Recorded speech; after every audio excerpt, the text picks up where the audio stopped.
दोस्तों ये तो हम जानते हैं कि भारत का डीआरडीओ अपना स्वदेशी लेजर हथियार बना रहा है। इसका नाम दुर्गा 2 है। इस वेपन के जरिए बड़े बड़े रॉकेट मिसाइल को मार गिराया जा सकता है और इसके ऊपर हमने हाल ही में वीडियो भी बनाई थी। लेकिन इस बीच डीआरडीओ ने एक और खुशखबरी दे दी है कि सिर्फ लेजर वेपन ही नहीं, DRDO ship based laser weapon को भी तैयार कर चुका है। यानी कि समुद्र में भी लॉन्च होने वाले लेजर वेपन को भारत ने तैयार कर लिया है। हालांकि भारत के लेजर हथियारों का फैन तो अमेरिका और इजराइल जैसे देश भी है। 2019 में ही अमेरिका ने अपनी रिपोर्ट में ये पब्लिश किया था कि भारत एक सीक्रेट लेजर हथियार के ऊपर काम कर रहा है। लेकिन 2019 के बाद 2024 में जाकर अब डीआरडीओ की तरफ से ये कंफर्मेशन मिल चुकी है कि भारत ने इस तरह का हथियार बना लिया है। लेकिन दुर्गा 2 के बारे में तो हम सभी जानते हैं, लेकिन आखिरकार ये शिप बेस्ड लेजर वेपन क्या है, इसके बारे में इस वीडियो में हम डिटेल में बात करने वाले हैं। इसीलिए वीडियो को अंत तक जरूर देखिएगा। साथ ही डिफेंस से जुड़ी ऐसी वीडियो के लिए चैनल को जरूर सब्सक्राइब कर ले, जिससे हमारी डेली वीडियो आप तक सबसे पहले पहुंच सके। तो चलिए शुरू करते हैं इस वीडियो को। दरअसल दोस्तों, डीआरडीओ ने शिप बेस्ड लेजर वेपन के प्रोडक्शन और उसके डिप्लॉयमेंट पर काम शुरू कर दिया है। ये लेजर हथियार सामने से आ रहे ड्रोन, हेलीकॉप्टर के साथ और भी कई हथियारों को हवा में ही खत्म कर देगा। भारत के लिए काफी गर्व की बात है, क्योंकि अब तक दुनिया में केवल 2 ही देश हैं जिनके पास ये शिप बेस्ड लेजर हथियार मौजूद है। बता दें कि अमेरिका एक देश है जिसके पास उसका लेजर वेपन मौजूद है। अमेरिका का हिलियोस वेपन है। इसके अलावा यूके ने हाल ही में इसमें बड़ी सफलता हासिल की और 2 महीने पहले ही अपना शिप बेस्ड लेजर हथियार ड्रैगन फायर सिस्टम लॉन्च किया था। इसके अलावा चीन भी यह दावा करता है कि उसके पास भी ऐसा हथियार है, लेकिन आज तक किसी को भी इसकी जानकारी नहीं मिल पाई है और ये वेपन कहां पर डिप्लॉय किया गया है यह भी नहीं पता। और चीन का दावा झूठा है या फिर सच है, ये भी किसी को नहीं पता। वहीं रूस भी इस हथियार पर काम कर रहा है, लेकिन उसे भी सफलता अभी तक नहीं मिली है। लेकिन भारत ने अब अपना शिप बेस्ड लेजर वेपन हथियार तैयार कर लिया है। हाल ही में डीआरडीओ ने आर्मी के लिए भी ऐसा ही वेपन बनाया था। 2 महीने पहले 7 लेजर वेपन आर्मी के लिए तैयार किया गया। बताया गया है कि इन्हें चीन के बॉर्डर पर तैनात कर दिया गया है। इन्हें integrated drone detection and interdiction system के हिसाब से तैयार किया गया है। दरअसल डीआरडीओ ने 1 साल पहले शिप बेस्ड लेजर वेपन को तैयार करने के लिए एक टेंडर जारी किया था। रक्षा मंत्रालय के द्वारा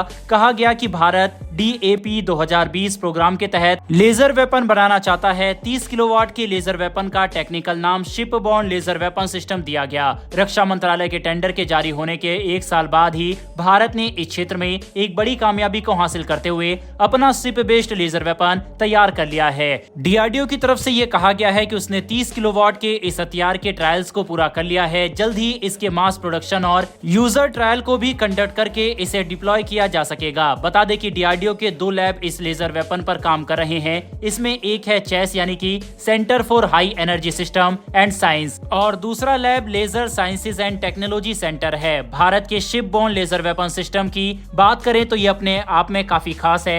ये काफी हल्का बनाया गया है। इसका वजन 8 टन से भी कम है। डीआरडीओ से नॉर्मल मानती है। इसके अलावा ये हथियार काफी फ्लेक्सिबल है, यानी कि इसे शिप से तो डिप्लॉय किया जा सकता ही है। इसके अलावा इसे जरूरत पड़ने पर आर्मी और एयरफोर्स के ट्रक से भी दुश्मन पर दागा जा सकता है। हालांकि अभी इस हथियार की रेंज काफी कम है। इसकी रेंज केवल 5 किलोमीटर की है। ये इतनी दूरी से हवा में आ रहे हेलीकॉप्टर, ड्रोन को एक लेजर के माध्यम से खत्म कर सकता है। इसके अलावा ये एरियल थ्रेट को खत्म कर देता है। लेकिन डीआरडीओ ने साफ नहीं किया है कि ये रॉकेट और मिसाइल को खत्म कर सकता है या फिर नहीं। हालांकि ये फाइटर विमान पर कारगर है या नहीं ये भी कहना थोड़ा मुश्किल है। इसके अलावा इसकी सबसे बड़ी खासियत की जानकारी दे तो ये एक 360 डिग्री घूमने वाला हथियार है, यानी कि चारों तरफ नजर रख सकता है और अपने दुश्मन को टारगेट कर सकता है। हालांकि दोस्तों, डीआरडीओ की तरफ से ये जानकारी दी गई है कि उसके द्वारा 300 किलोवाट के लेजर वेपन पर भी काम किया जा रहा है, जिसकी रेंज करीब 20 किलोमीटर तक होगी, जो फाइटर विमान और मिसाइल को भी मार गिराने में सक्षम होगा। लेकिन इसमें डीआरडीओ के सामने सबसे बड़ी चुनौती कूलिंग की है, यानी कि एक बार लेजर वेपन को दागने के बाद ये काफी गर्म हो जाता है और इसे ठंडा होने में काफी ज्यादा समय लगता है। अब सवाल उठता है कि लेजर वेपन की आखिरकार किसी देश को क्यों जरूरत पड़ती है। बता दें कि अमेरिका पहले ही अपने हीलियस लेजर वेपन को तैयार कर चुका है, जो कि 60 किलोवाट का बताया जाता है। यह एक डायरेक्ट एनर्जी वेपन है जो हवा में ही दुश्मन को खत्म कर देता है। अमेरिका की कंपनी लॉकहीड मार्टिन का तो दावा है कि वो 300 से 500 किलोवाट के लेजर वेपन को तैयार कर रही है।